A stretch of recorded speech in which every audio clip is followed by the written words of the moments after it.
Hi friends, இன்றைக்கி வாட்ஸ்அப்பில் ஒரு ஆர்டிக்கிள் வந்தது, எனக்கு ரொம்ப பிடிச்சதுனால உங்களுக்கு இந்த வீடியோ. 18 நாட்கள் போர். திரௌபதிக்கு தனது வயது 80 வயது ஆனது போல இருந்தது, உடல் ரீதியாக மற்றும் மன ரீதியாகவும் கூட. அஸ்தினாபுரம் நகரை சுற்றி விதவைகள் அதிகமாக இருந்தனர். ஒரு சில ஆண்கள் மட்டும் காணப்பட்டனர்.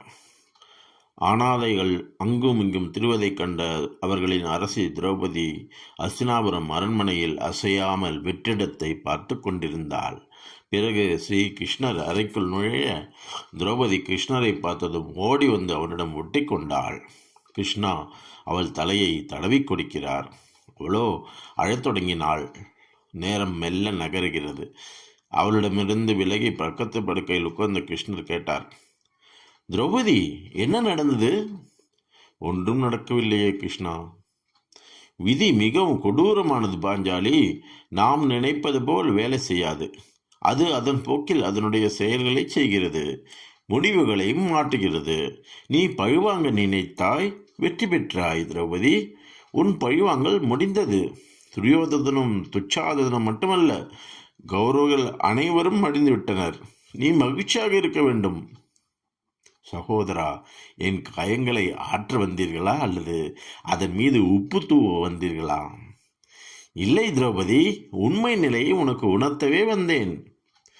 எல்லாம் நமது தொலைநோக்கு பார்வையற்ற செயல்களின் விளைவு என்பதை உணர்த்த வந்தேன். அதனால் என்ன? இந்த போருக்கு நான் தான் முழு பொறுப்பு கிருஷ்ணா. இல்லை திரௌபதி, நீ மட்டுமே காரணம் என்று கருதாதே.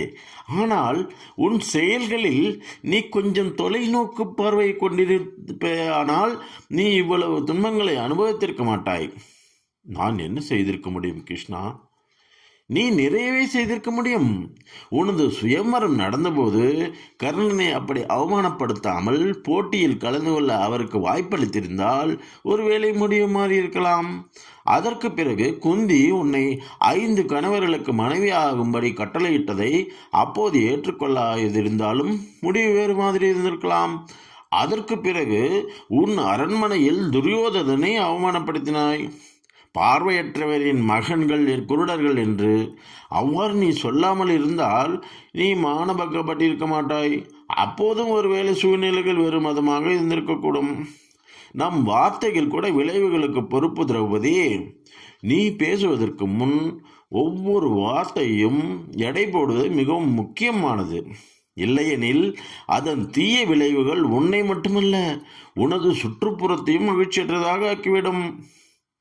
பற்களில் விஷம் இல்லை, ஆனால் பேசும் வார்த்தைகளில் விஷம் கக்கும் ஒரே விலங்கு இந்த பூவுலகில் மனிதன் மட்டுமே. எனவே வார்த்தைகளை புத்திசாலித்தனமாக பயன்படுத்துங்கள். அதாவது யாருடைய மனதையும் புண்படுத்தாதீர்கள்.